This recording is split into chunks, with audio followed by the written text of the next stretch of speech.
नमस्ते क्लासेस में आप सभी का स्वागत है। मैं आरपी अवस्थी आप सभी विद्यार्थियों को नमस्कार करता हूं। तो हम पढ़ रहे थे भारतीय इतिहास, और भारतीय इतिहास में पूर्व के लेक्चर में हमने पढ़ा था काल विभाजन यानी लाइनर फिगर। आज हम पढ़ेंगे प्राचीन भारतीय इतिहास के स्रोत।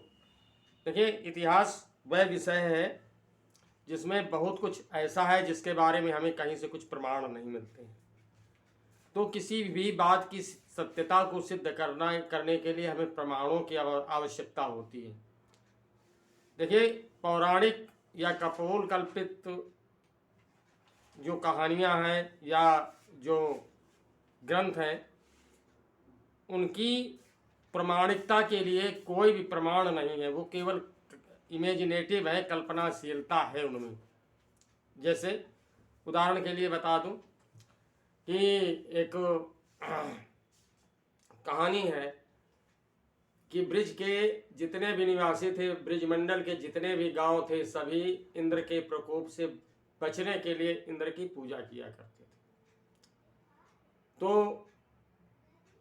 श्री कृष्ण जी ने जब ये देखा तो उन्होंने कहा कि भाई ये पूजा क्यों होती है। लोगों ने बताया कि कृष्ण जी, इंद्र के प्रकोप से बचने के लिए, इंद्र जो कुपित हो जाते हैं उनसे बचने के लिए हम ये पूजा उनकी किया करते हैं।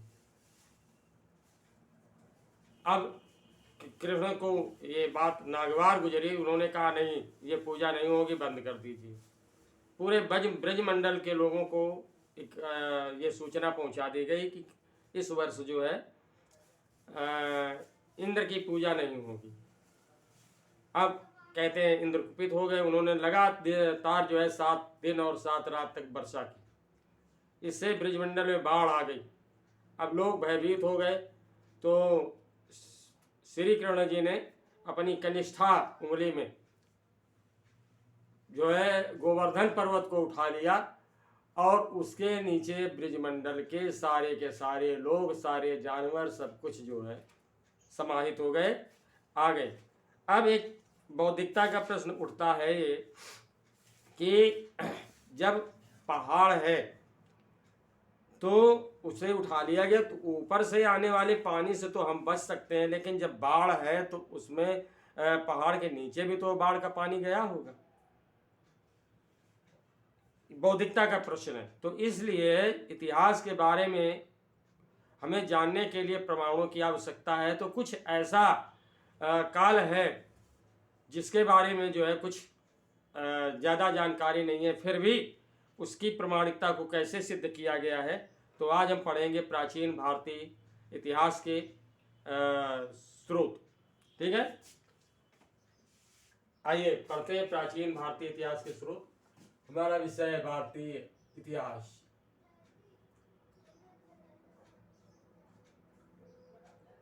भारतीय इतिहास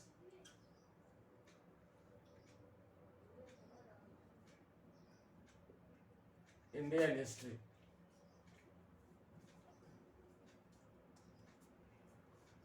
इंडियन हिस्ट्री हमारा अच्छा टॉपिक है प्राचीन भारतीय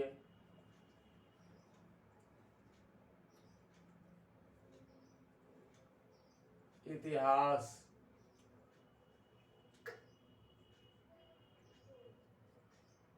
के स्रोत।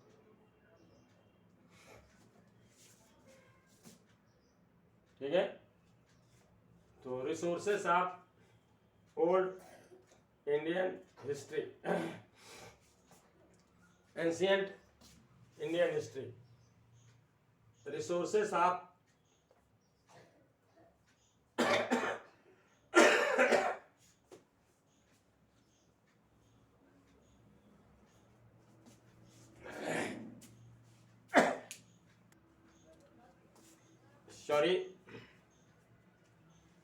तो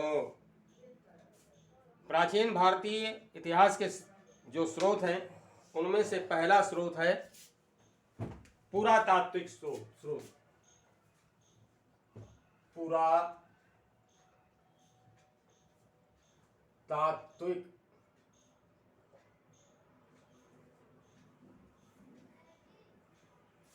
स्रोत। अब ये पुरातात्विक स्रोत क्या होता है?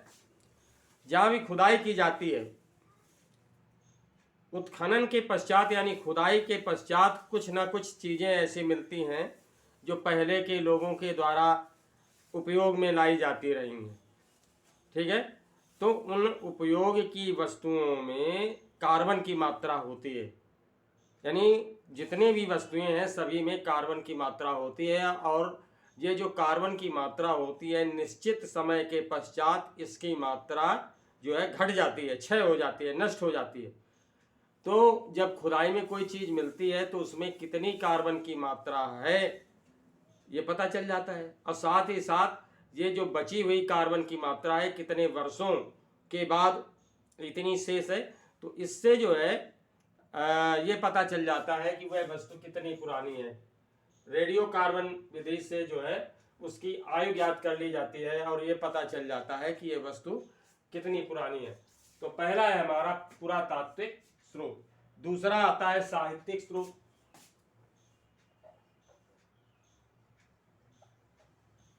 साहित्यिक स्रोत,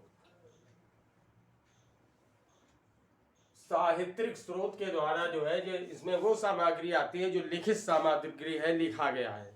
जो भी ग्रंथ लिखे गए हैं विदेशी, मतलब किसी के भी द्वारा कुछ भी लिखा गया है तो कम से कम उस कालखंड की जानकारी हो जाती है कि ये किस समय लिखा गया। और तीसरा जो स्रोत है वो है विदेशी यात्रियों के विवरण।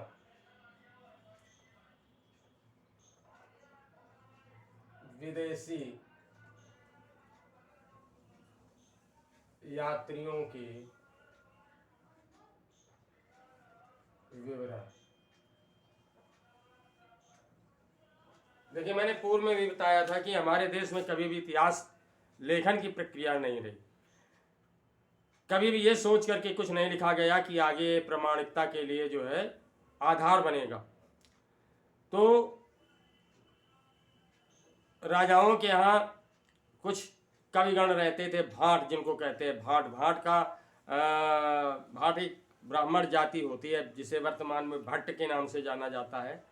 तो ये लोग करते क्या थे कि राजा को खुश करने के लिए, राजा चाहे जितना निकम्मा हो, चाहे जितना बेवकूफ़ किस्म का हो, लेकिन उसकी बड़ाई के, बड़प्पन के गीत जो है लिख करके भाट लोग सुबह सुबह राजा को सुनाते थे। और जब राजा प्रसन्न जब हो जाता था तो ये लोग जो है पुरस्कार पाते थे, सोने चांदी के सिक्के पाते थे, जागीरें पाते थे। जागीर का मतलब कृषि योग्य भूमि। तो इस तरह से जो है अगर इन्होंने कुछ रचनाएं की, गद्य या पद्य में कुछ रचनाएं की, तो उस राजा से संबंधित विवरण प्राप्त हो जाता था। और साथ ही साथ होता ये था कि राजा के समय में जो बाहर से यात्री आते थे तो वो अपने ग्रंथ लिखते थे, जिससे समय की जानकारी जो है ये हमें हो पाती थी। तो ये इतिहास जानने के जो स्रोत हैं उनमें से विदेशी यात्रियों के विवरण भी महत्वपूर्ण हैं।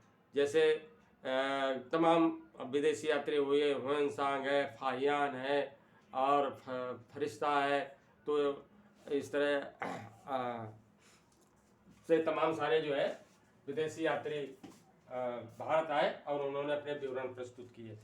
तो अब पहला हम खंड लेते हैं पुरातात्विक स्रोत। पहला लेते हैं,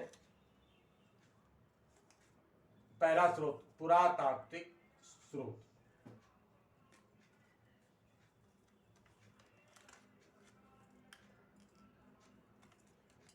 पुरातात्विक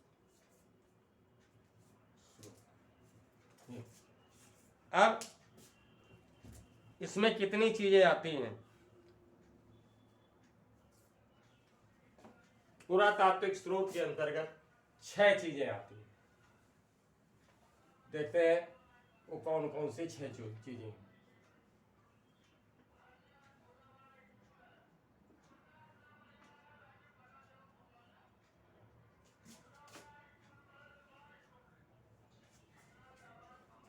पुरातात्विक स्रोत के अंतर्गत जो पहली चीज है वो है अभिलेख। अभिलेख तो अभिलेख का मतलब है कि कहीं पर कोई भी चीज जो लिखित रूप में प्राप्त होती है, लिखित रूप में कहीं भी कोई चीज जो लिखित रूप में प्राप्त होती है वो अभिलेख कहलाती है। जैसे जैसे अगर पत्थर की पटिया है, पट्टिका, प्रस्तर खंड है, चाहे वो सिलबट्टे के आकार का हो या चाहे पिलर के आकार का हो, गोल हो, उसमें अगर कोई चीज लिख दी गई तो वो शिलालेख कहलाता है और वो अभिलेख का काम करता है। अभिलेख मीन्स रिकॉर्ड, ठीक है। इसी तरह से अगर ताम्र पत्र यानी तांबे का पन्ना बनाया गया, उसमें लिख दिया गया तो ताम्र पत्र कहलाता है। सोने के पन्ने पर लिख दिया गया स्वर्ण पत्र कहलाता है, ठीक है।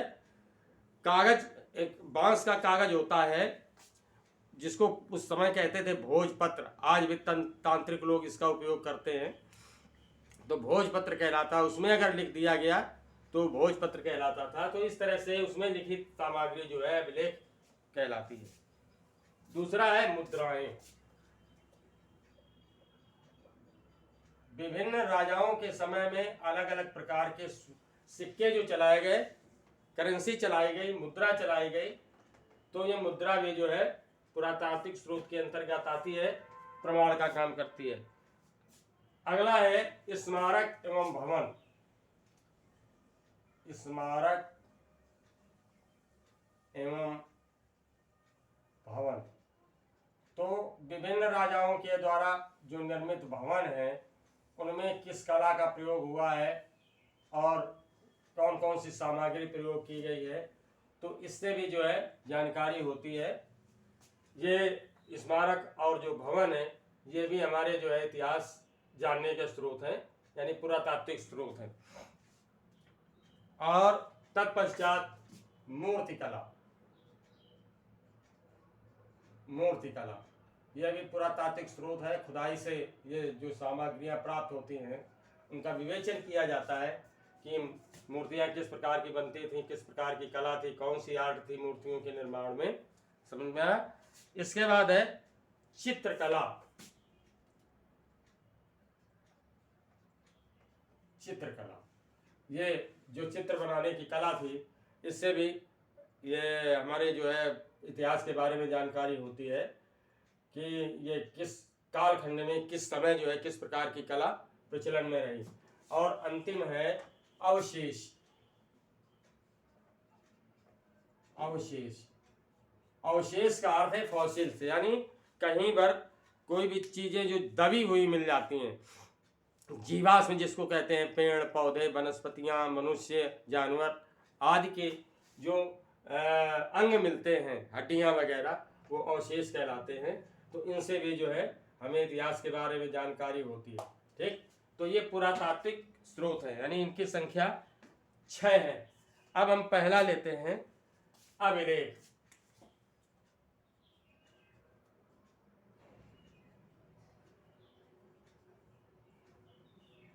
अभिलेख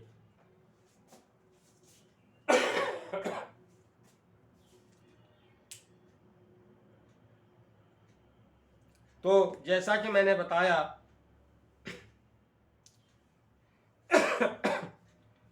कि अभिलेख जो है पाषाण शिलाओं, स्तंभों, दीवारों, चट्टानों आदि पर जो है उत्खनित है, यानी उकेर करके अक्षरों को खोद करके उकेर करके लिखा गया है।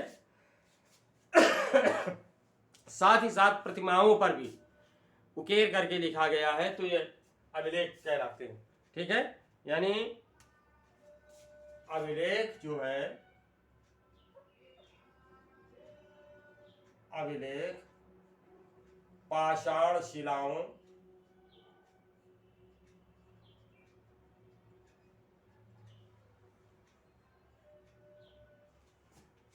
अभिलेख पाषाण शिलाओं, स्तंभों, स्तंभ कहते हैं खंभे को, पिलर को, ठीक। स्तंभों, ताम्रपत्रों, ताम्रपत्रों, ताम्रपत्र जैसा कि मैंने अभी बताया कि तांबे का पन्ना बनाया जाता था, पिघलाया, तांबा पिघलाया गया और उसको पन्ने का आकार दे दिया गया। फिर जो है कहीं जो है इस तरह की लिखाई की गई जिसमें लिखाई गई है, उसी के ऊपर रख करके पन्ने को दाब दिया जाता था तो पन्ने में अक्षर उभर आते थे। तो इस तरह से ताम्र पत्र अभिलेख होते थे। और इसके बाद मुद्राओं, जो सिक्के होते थे उन पर भी कुछ लिखा रहता था। वर्तमान में भी आप देखते हैं कि लिखा रहता है, जैसे 1 रुपये का सिक्का, 2 रुपये का सिक्का है तो उसमें लिखा रहता है, वर्तमान में तो सन भी लिखा रहता है ना। तो मुद्राओं और प्रतिमाओं पर, प्रतिमा का मतलब जो मूर्तियां होती हैं देवी देवताओं की, प्रतिमाओं पर उत्खनित हैं, यानी उकेरे हुए हैं, उत्खनित, उकेर करके लिखा गया है। बस समझ आ गई होगी कि अभिलेख क्या है। ठीक। इसके बाद क्या है, अभिलेखों की अगली बात क्या है, अभिलेखों का अध्ययन, इंपॉर्टेंट पॉइंट है, अभिलेखों का अध्ययन, अभिलेखों का अध्ययन, इपिग्राफी, इपिग्राफी,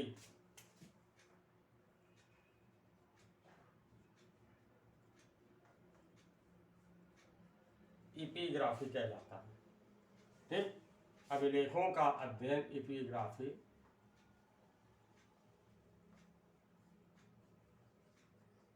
कहलाता है। इंपॉर्टेंट पॉइंट है। अगला जो पॉइंट है, अगली बात जो आती है कि सर्वाधिक जो पठनीय अभिलेख प्राप्त हुए हैं सम्राट अशोक के, पूछा गया है प्रश्न परीक्षाओं में, सर्वाधिक पठनीय अभिलेख, सर्वाधिक पठनीय अभिलेख, पठनीय मीन्स पढ़े जाने योग, पठनीय मीन्स पढ़े जाने योग, पठनीय अभिलेख, सर्वाधिक पठनीय अभिलेख सम्राट अशोक के, किंग अशोका, सम्राट अशोक के हैं।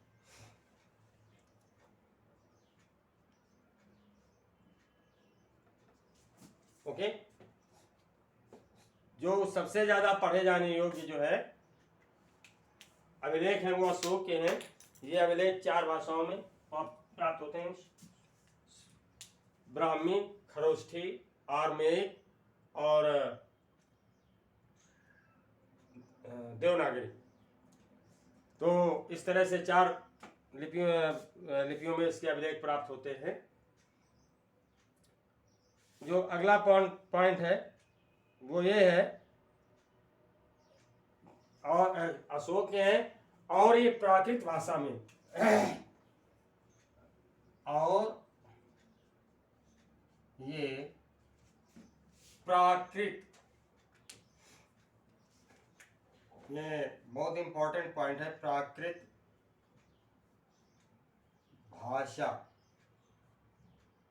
में है, जो ज्यादा संख्या है। ठीक है। वैसे तो 4 लिपियों का प्रयोग हुआ है इनके अभिलेखों में, नोट कर लीजिए इसे।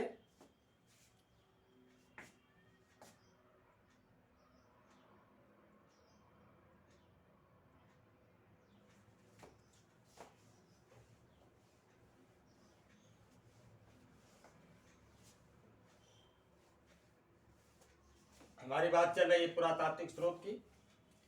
तो अशोक के जो शिलालेख हैं उनमें हैदराबाद के पास मास्की और गुर्जरा से जो प्राप्त अभिलेख हैं उनमें अशोक का स्पष्ट नाम दिया गया है। अशोक का स्पष्ट नाम दिया गया है मास्की और गुर्जरा के अभिलेख से। ये इंपॉर्टेंट पॉइंट है, मास्की और गुर्जरा के अभिलेखों से अशोक का स्पष्ट नाम मिलता है, उसमें उल्लिखित है। और अशोक को जो है सामान्यतः अभिलेखों में जो है प्रियदर्शी या प्रियदर्शी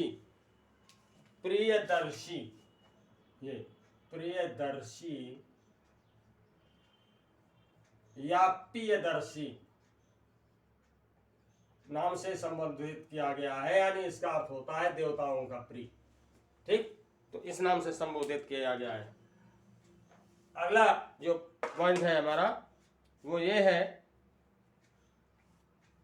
अशोक के अधिकांश जो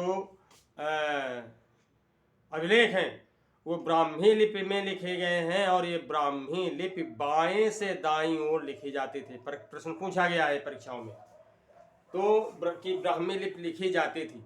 ठीक है, पॉइंट नोट करने लायक है कि अशोक के जो ज्यादातर अभिलेख हैं वो ब्राह्मी लिपि में मिले हैं, जो बाएं से दाईं ओर लिखी जाती थी। और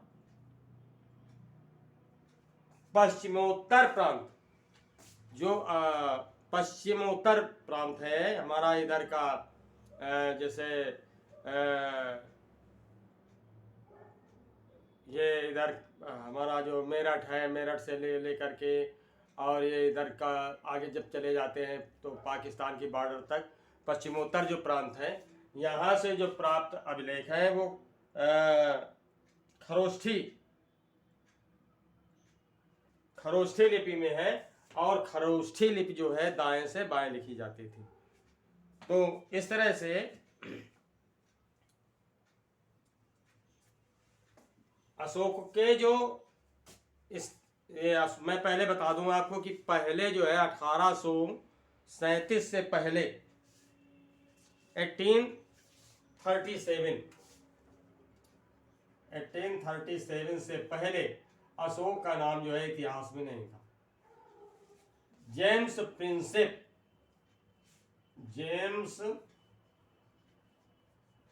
प्रिंसेप ने 1837 में अशोक के अभिलेखों को पढ़ा, और तब ज्ञात हुआ कि हमारे भारतीय इतिहास में एक इतना बड़ा महान राजा भी हुआ है। तो ये आप देख रहे हैं कि पुरातात्विक स्रोतों में जो अभिलेख हैं वो कितनी महत्वपूर्ण जानकारी उपलब्ध कराते हैं। ठीक है, और आपने देखा कि हड़प्पा की खुदाई में विभिन्न प्रकार की मुद्राएं प्राप्त हुई हैं जिनमें चित्र बने हुए हैं। तो ये भाव चित्रात्मक लिपि है। कौन सी लिपि है? भाव चित्रात्मक लिपि। यह प्रश्न पूछा गया है। हड़प्पा की खुदाई से प्राप्त मुद्राओं में जो लिपि है वो भाव चित्रात्मक लिपि है, यानी चित्र बना दिया गया तो कुछ लिख दिया गया। ठीक है, ये भी बाएं से दाईं ओर को लिखी जाती थी। ठीक है, लेकिन होता था कि बाएं से इधर को लिख करके आए, लेकिन इधर जब पूरा हो गए तो इधर से फिर लिख करके इधर को जाते थे। और ये जो हड़प्पा से प्राप्त भाव चित्रात्मक लिपि है तो इसको अभी तक पढ़ने में सफलता प्राप्त नहीं हुई है, इसको आज तक पढ़ा नहीं गया है। अब बात करते हैं जो है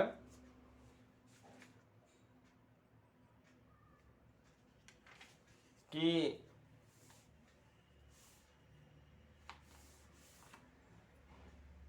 अभिलेखों में जो है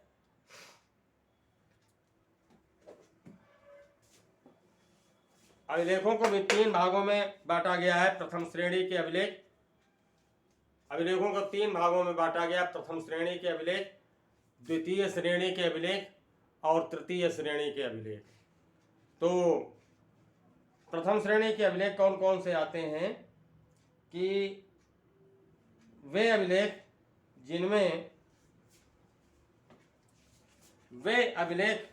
जिनमें अधिकारों और जनता के लिए जारी किए गए सामाजिक, आर्थिक एवं प्रशासनिक राज्यादेशों एवं निर्णयों की सूचना रहती है, और ऐसे अभिलेख जो है अशोक के ही अभिलेख हैं।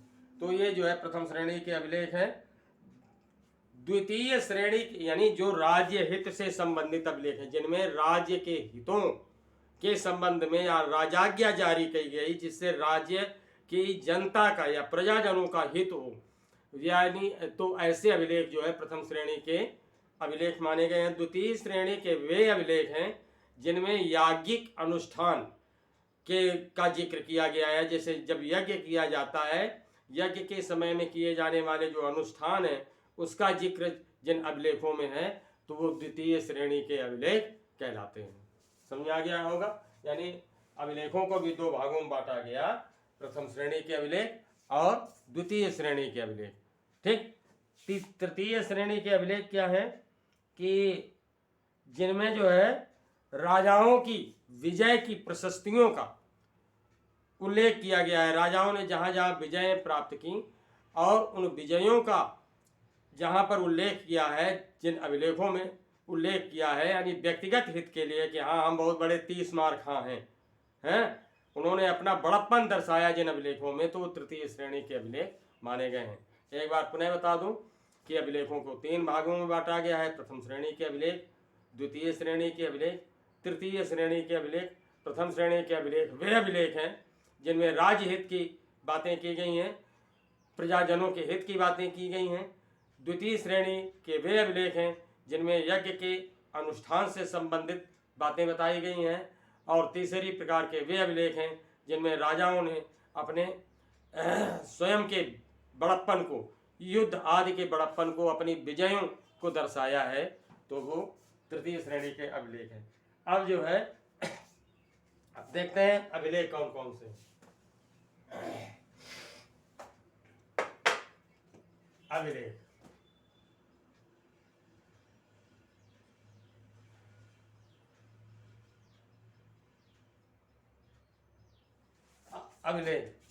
तो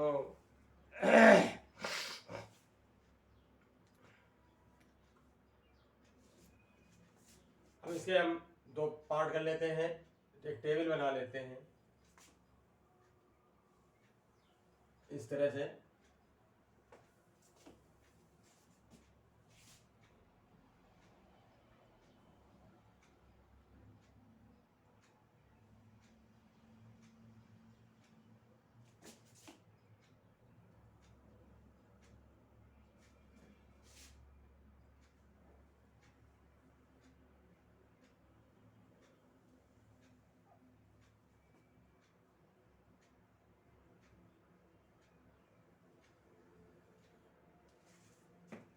इस तरह से जो है हम एक अब टेबल बना लेते हैं। यह कॉलम है अभिलेख। दूसरे कॉलम में जो है हम शासक एवं अभिलेख की विशेषता, शासक एवं अभिलेख की विशेषताएं।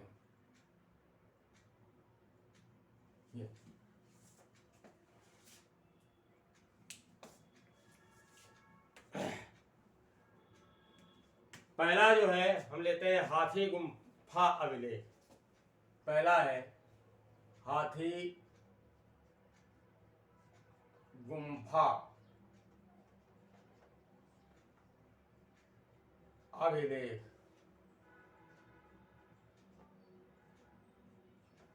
ये जो हाथी गुम्फा अभिलेख है ये कलिंग के राजा खारवेल का है। ठीक है। और इसमें जो है उसके शासन और उसकी विजयों का वर्णन है। ठीक। कलिंग राज खारवेल का है ये। कलिंग राज खारवेल खारवेल, कलिंग के राजा खारवेल का है और इसमें उसकी शासन और उसके शासन और विजयों का उल्लेख किया गया है। दूसरा है, इसमें जो है डेट नहीं है, हाथी गुम्फा जो अभिलेख है इसमें डेट नहीं है। दूसरा है जूनागढ़ अभिलेख, जूनागढ़ अभिलेख,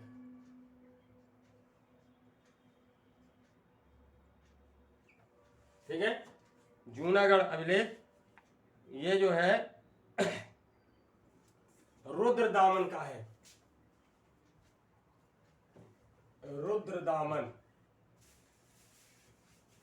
रुद्रदामन। और इसमें जो है इस अभिलेख से सुदर्शन झील के निर्माण के विषय में, सुदर्शन झील के पुनर्निर्माण के बारे में जानकारी प्राप्त होती है, मरम्मत के बारे में, ठीक है। सुदर्शन झील के बारे में जानकारी प्राप्त होती है। पुनर्निर्माण करवाया था रुद्रदामन ने, जानकारी प्राप्त होती है, ठीक। तीसरा जो अभिलेख है हमारा वो है नासिक अभिलेख, नासिक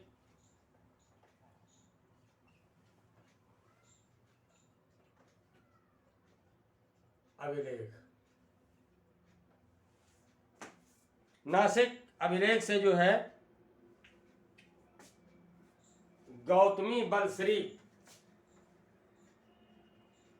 का है, इसका वर्णन है इसमें गौतमी बलश्री, ठीक, गौतमी बलश्री।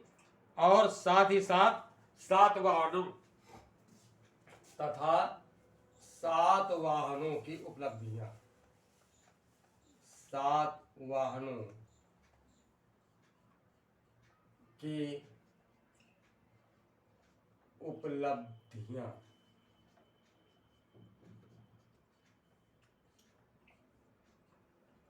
ये अगला जो हमारा अभिलेख है वो है प्रयाग स्तंभ लेख, प्रयाग,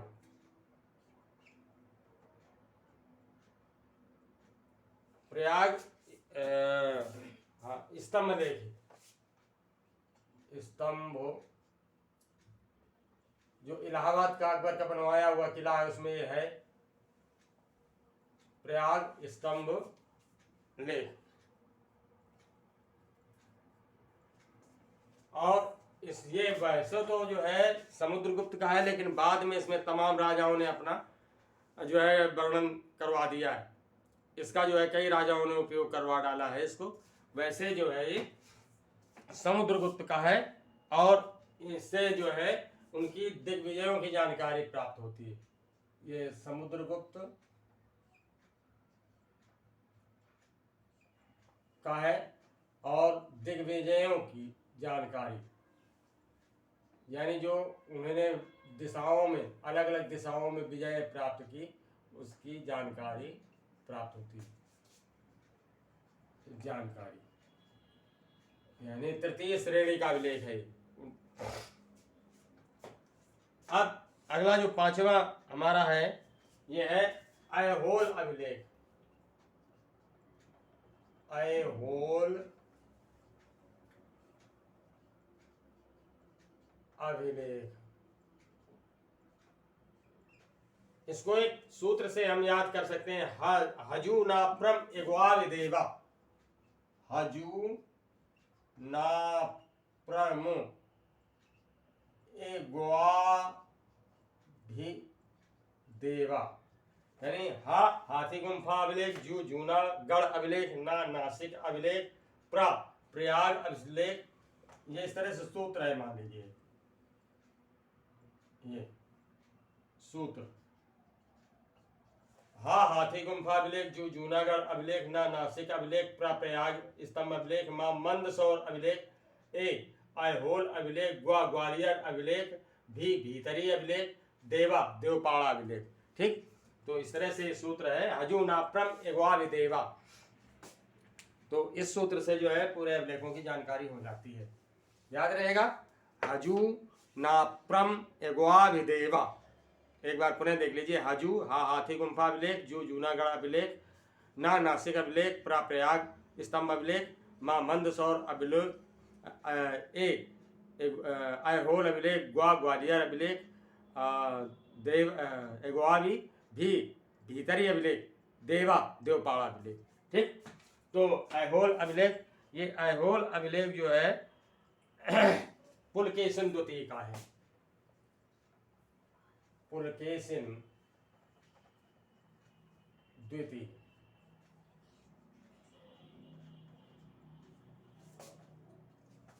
पुलकेशिन द्वितीय का है ऐहोल अभिलेख। और अगला है छठवां मंदसौर,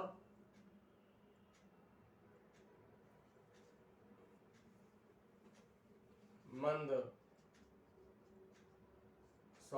अभिलेख।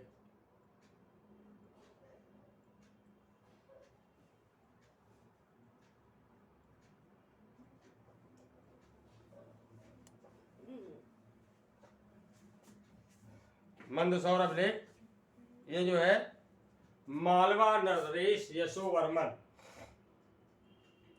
मालवा नरेश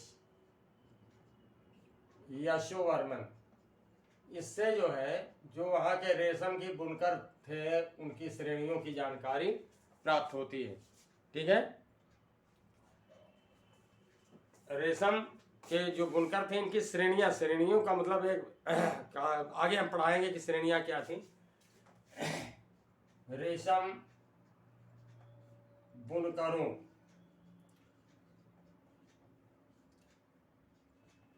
के श्रेणियों की जानकारी, श्रेणियों की जानकारी।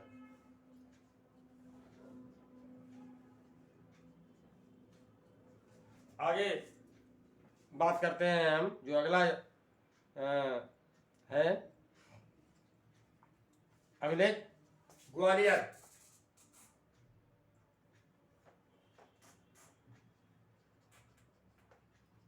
ग्वालियर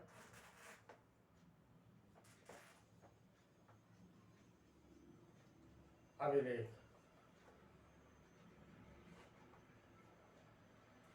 ये प्रतिहार नरेश भोज का है।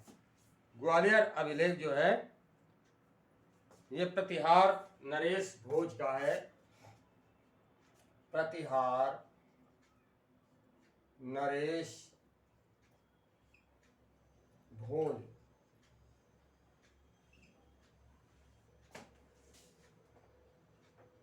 अगला जो अभिलेख है हमारा वो है भीतरी अभिलेख।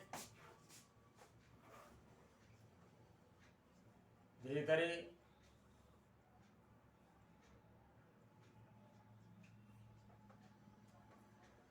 अभिलेख, ठीक, भीतरी अभिलेख ये स्कंदगुप्त का है और हुणों पर विजय प्राप्त करने से संबंधित है। स्कंदगुप्त, हुणों पर विजय। वो हुण एक बर्बर जाति थी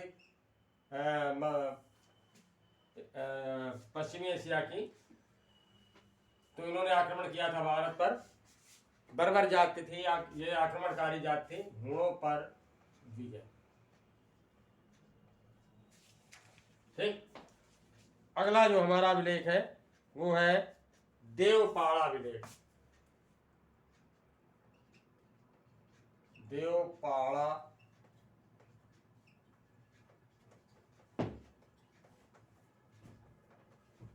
अभिलेख, देवपाड़ा अभिलेख। और ये जो है देवपाड़ा अभिलेख बंगाल शासक विजय सेन का है। बंगाल शासक विजय सेन, विजय सेन। ठीक, अगला जो अभिलेख है हमारा वो है बांसखेड़ा और मधुबन अभिलेख। बांसखेड़ा और मधुबन अभिलेख। बांसखेड़ा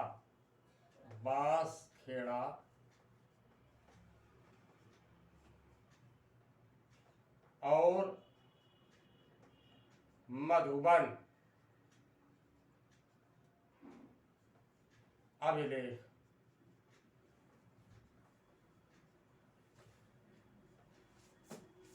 ये बांसखेड़ा और मधुबन अभिलेख जो है हर्षवर्धन की उपलब्धियों पर प्रकाश डालता है। हर्षवर्धन की उपलब्धियों पर प्रकाश।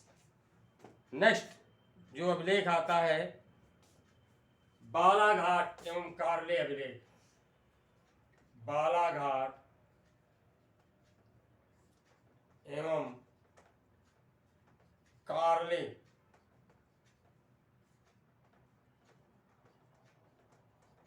अभिलेख।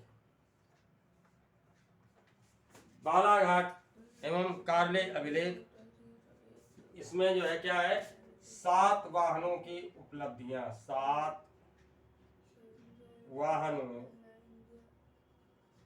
की उपलब्धियां। 7 वाहनों की उपलब्धियां। अब अगला जो अभिलेख है इसे नोट कर लीजिए, मिट देते हैं क्योंकि टेबल में आएगा नहीं।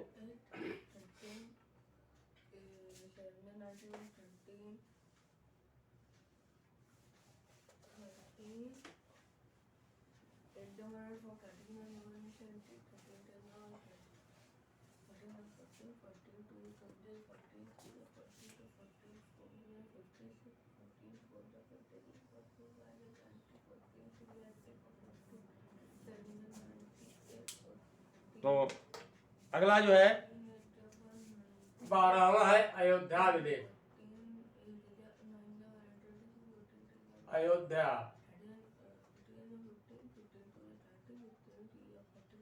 अभिलेख। अयोध्या अभिलेख, सुंगों की उपलब्धियां। सुंगों की उपलब्धियां।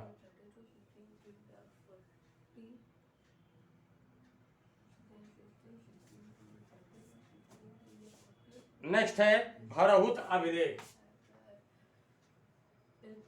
भरहुत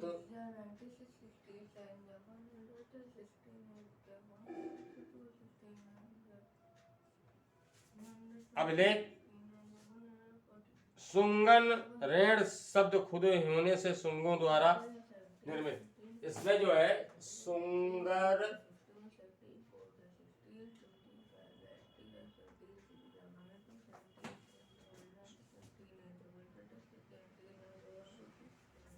सुंग नरेण शब्द खुदा होने के कारण, यानी इसमें सुंग नरेण शब्द खुदा हुआ है होने के कारण, तो ऐसा लगता है कि इससे जो है ये सुंगों की सुंगों की जानकारी।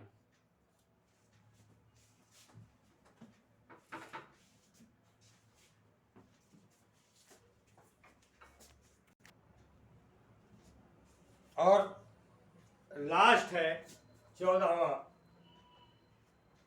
एरण अभिलेख।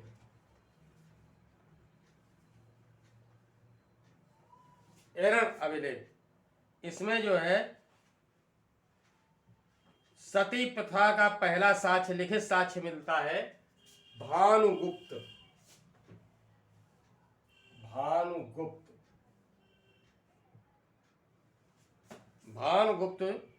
सती प्रथा का पहला लिखित अभिलेख।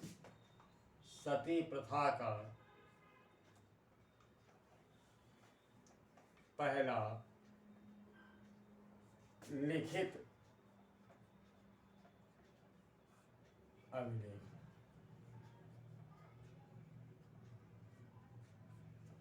तो इस तरह से ये हुई